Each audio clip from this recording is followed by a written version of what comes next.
Islamic Dad here. If you enjoy this channel, please subscribe. Today I'm going to do a video on my mother. I don't know to what extent I've really talked about her or my childhood at all, but it was a request from one of the viewers, so I thought it'd be good to touch on it because I think it could be helpful. I think that I may have said in a previous video where the conditions during childhood that create narcissists, I feel very often also create empaths. And I do not think that that's a coincidence. And I don't think it's a coincidence that the way the relationships so often play out in adulthood is with a child who grew up to be a narcissist getting into a relationship with a child who grew up to be an empath. They kind of just match each other. I mean, they're very much polar opposites in a lot of ways, but I think that opposites, often do attract. That said, going back to, my own childhood, it was rough, awful. I'm not going to go into detail, but it was very much abusive and neglectful. And I assume that as a very young child, I learned to be hyper vigilant and hypersensitive, where I learned to be very aware of people's emotions and not just what they might be expressing, but also just kind of the vibe in the air when they enter in the room. And also very, very aware of when emotions change quickly. And, at least for me, and I'm sure this is probably true for a lot of viewers out there, there was a lot of things that happened in my childhood that gave me what we now call, CPTSD. And that there are things that now I will react strongly before I even process what's happening. And, focusing back on the childhood, I don't know if my mother was a narcissist or not. I try not to think about it. I don't think she was. Thinking back on my experiences and the way she acted, both with, me, my siblings, other relatives, etc., I never got that impression. That said, there are some things that were concerning that I can throw out there. One is that I think she was either borderline or bipolar. As I said, one thing that I learned very quickly as a child is to tune into people's emotions changing quickly. And that was something that I saw all the time with my own mother, is that at any given moment, I didn't know which mom I was going to get. And that there would be moments where she would be extremely loving and caring and demonstrative and nurturing. And then in the blink of an eye, be abusive, insulting, belittling, and that's the thing, at best, kind of a middle of the road negligence. As bizarre as it sounds, was probably the most stability that I had as a child growing up. was just not having any interaction with my mother at that time, because even when she was being nice and pleasant, I didn't know how long that was going to last. And it's, you know, it's unnerving waiting for someone to just snap and basically go psycho for no apparent reason. So from what I've read, I am guessing that she may have been borderline. I myself am bipolar, so I'm very familiar with what bipolar is and what it looks like. And that was, you know, she acted very different than that.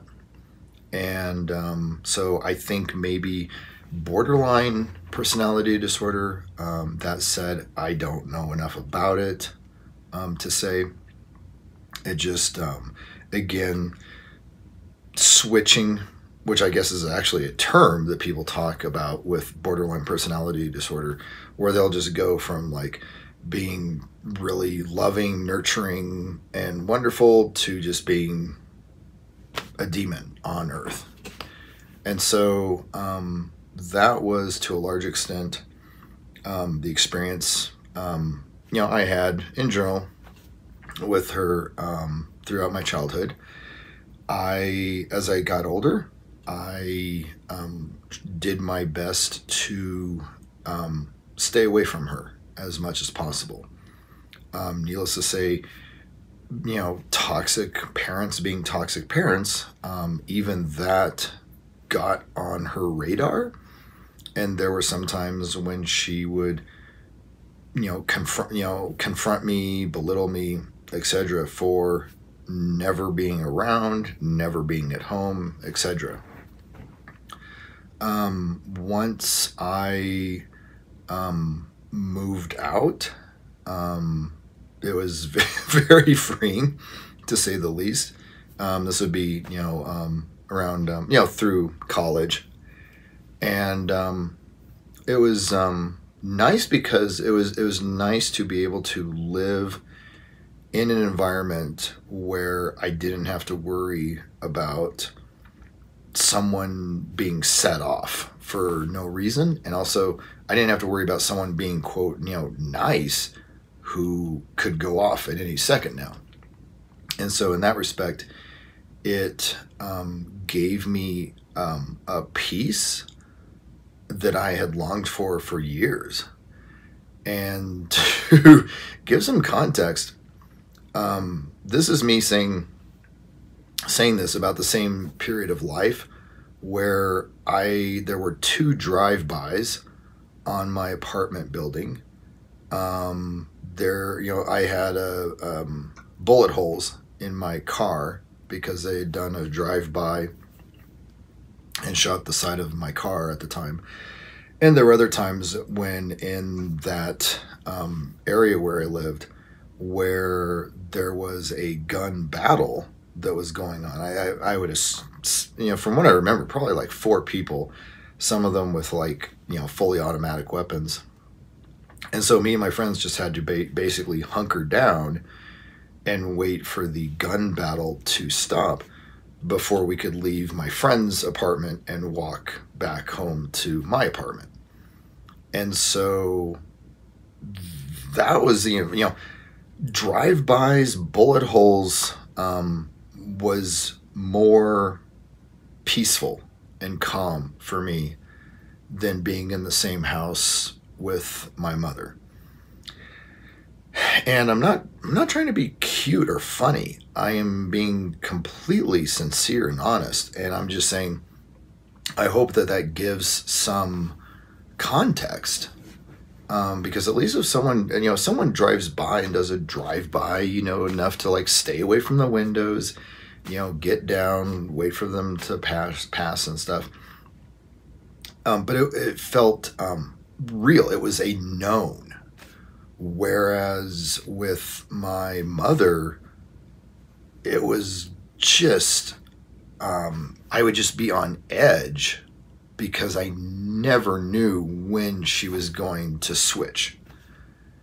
And in that environment, I'd take drive-bys any day.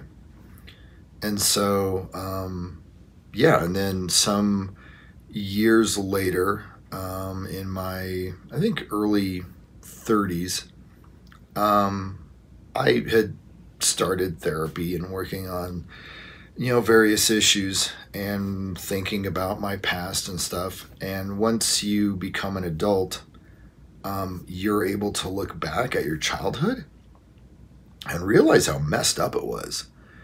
And that's one thing that, I mean, again, like maybe you already know this, but it's just like when you're, the way I would always explain it is like I would tell people what happened during my childhood and their jaw would hit the floor. And I'd always have to explain, that was the only childhood I knew. So by default, it was normal. And so the idea that other people's parents didn't do these things, to me, that was a surprise. And so it wasn't until I was in my early 30s that I had enough space and distance away from my childhood and away from my parents to actually put that in the context of like the wider scope of, what normal families are like, and realize how messed up things were.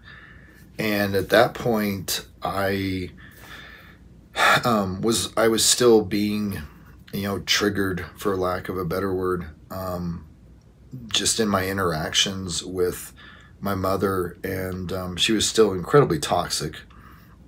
And I ended up, at the request of my therapist, writing a letter telling her all the bad things that I was angry about her, about that had happened in my childhood.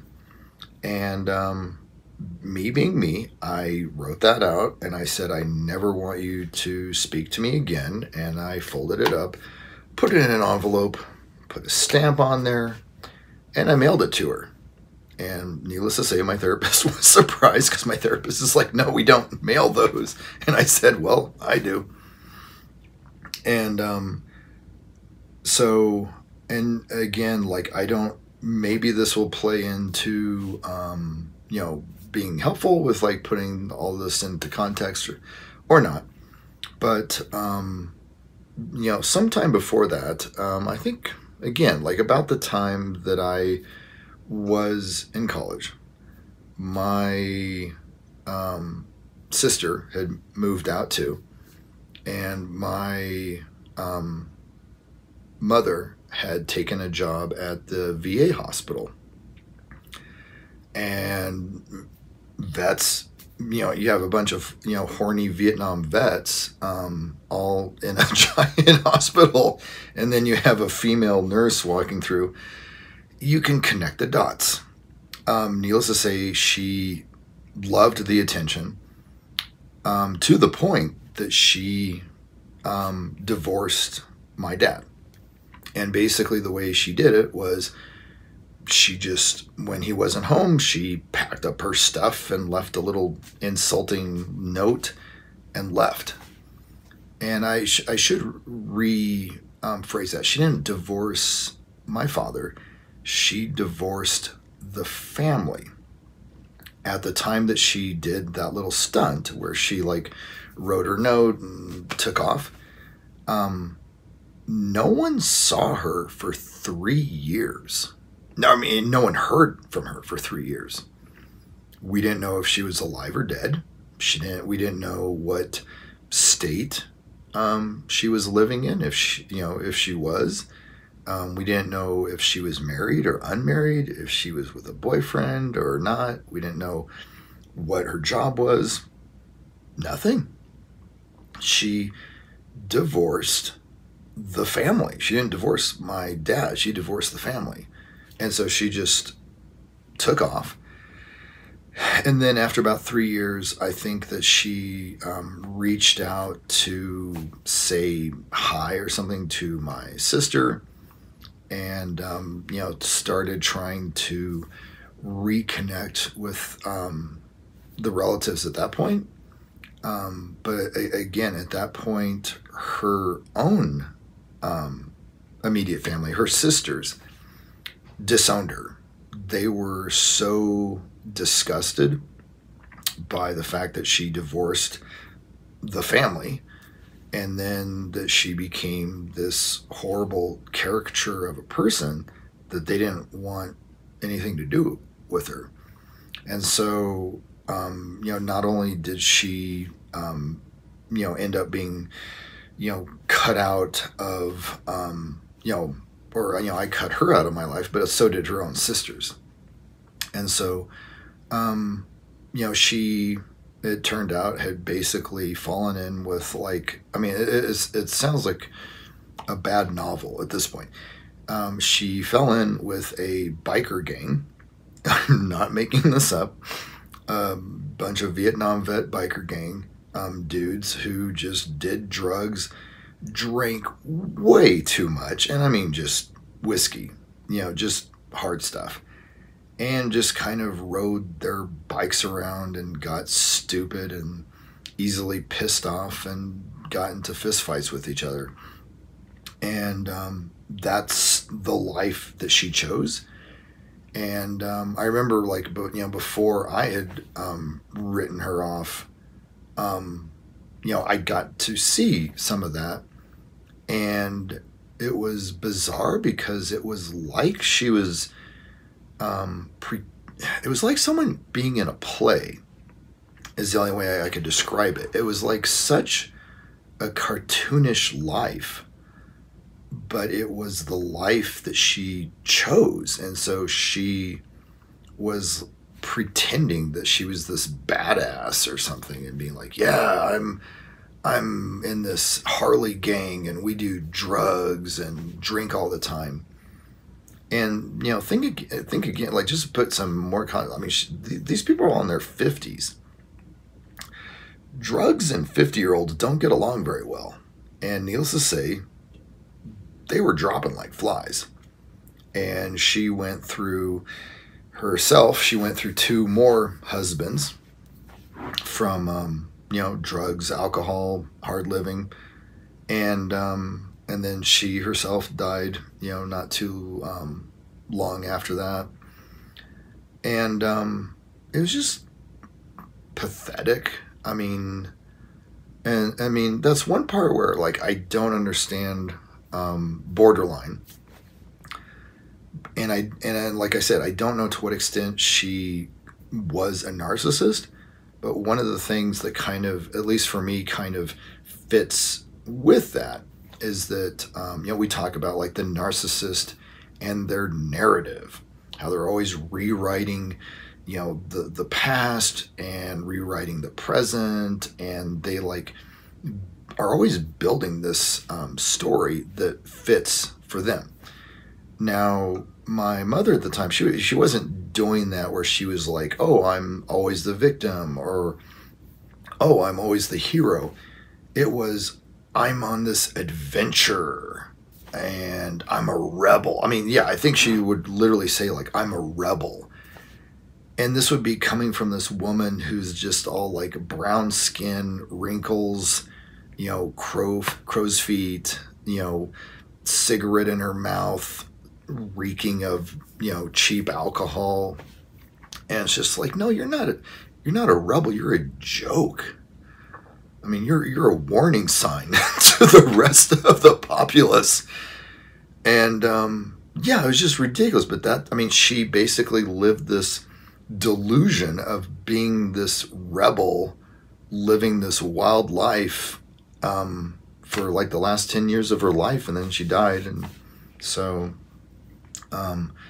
yeah, I mean, that's about it. I don't know if there's that much more to add to that, but at least for me and how it fits in with the narcissism, it's not hard to connect the dots. I grew up in a very neglectful, very abusive household, specifically with the vast majority of abuse coming from my mother. And as easy as it was, from what I've read, reading all that, for me to have become a narcissist, instead I chose the other path and I became an empath.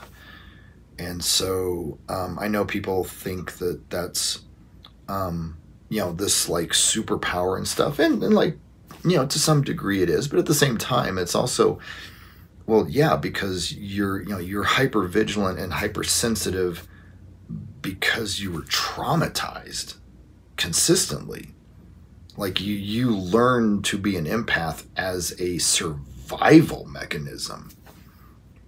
And I think that that's true for all empaths. I mean, if you want to know, if you want to hear someone who's had a painful childhood, go ask an empath.